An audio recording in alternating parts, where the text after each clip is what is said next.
Како втора сакаме да ве прашаме, како да се подобри урбаниот простор во центарот за да не се наруши урбаниот идентитет? Значи, јас еднаш веќе реагирав за заштита на площадот, бидејќи таму се предвидуваше со измени на ДОП да се изградат музеи, згради во Г, што бија покрили гимназијата и некои други елементи таму. Значи, за среќа тоа успеа, не се реализира, јас бев многу против и поднесов формални жалби што беа на крај освоени. Но она што треба сега да се направи, што се усвои како такво, беше да се озелени тој простор, да има повеќе зеленило на площадот. Особено, например, би можело да бидат отстранети ова, сега што веќе отстрануваат таа фонтаната што беше таму, бидејќи беше нефункционална целосно, но и да се додаде содржина од лесна урбана опрема, која што нема траен карактер во ниедна смисла. Знаете дека таму до сега имаше во близина кафичи кои што сега се срушени, но би требало да има алтернативни решенија во смисла на тоа да има подвижни погостителски веројатно инвентари кои што лесно би се тргали, а особено да се заштити зелениот појас кој што сега таму е узурпиран и ќе приметите се уште се држи узурпиран. Има ставено бетон и плочки на нешто што е дефинирано како зелен појас. Тоа не смее да биде така. Тоа треба подитно да се руши. Јас не знам зошто се толерира се уште, иако се рушеа објектите, бетоните остана на самата земја. Значи, бетонот не е урбана опрема, бетонот е тврда градба. И не може на јавна зелена површина да имате вие тврда градба бетон. Тоа е глупост. Затоа некој треба да одговара. Тој што веројатно не си постапил во надлежност.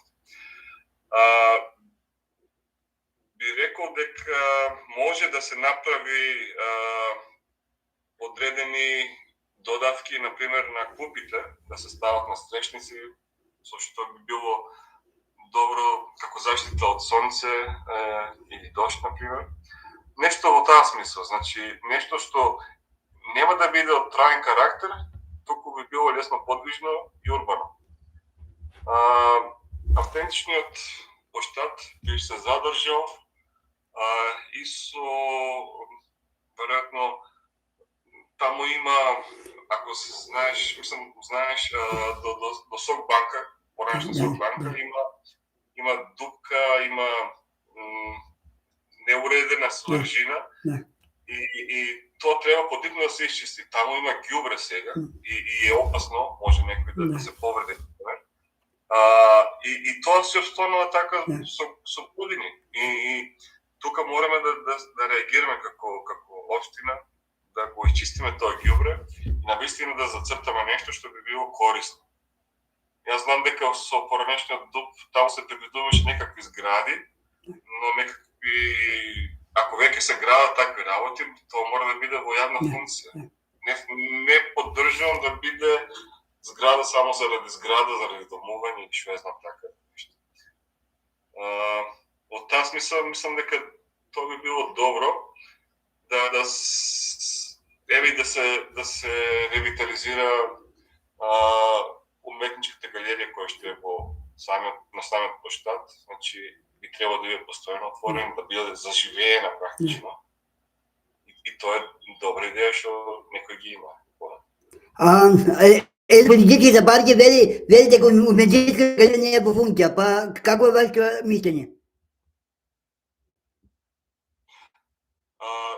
Галеријата нема постојна програма поставки и така натаму.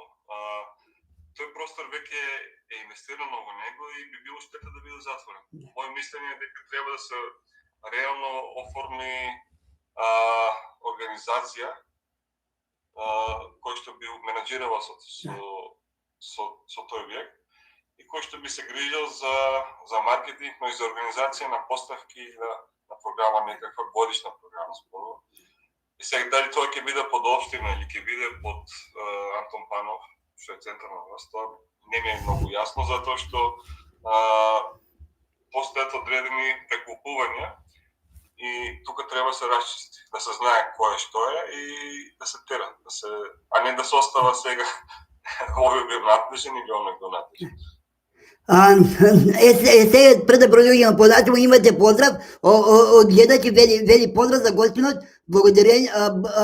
поздрав за гостинот, благодарност за неговите залагање како советник.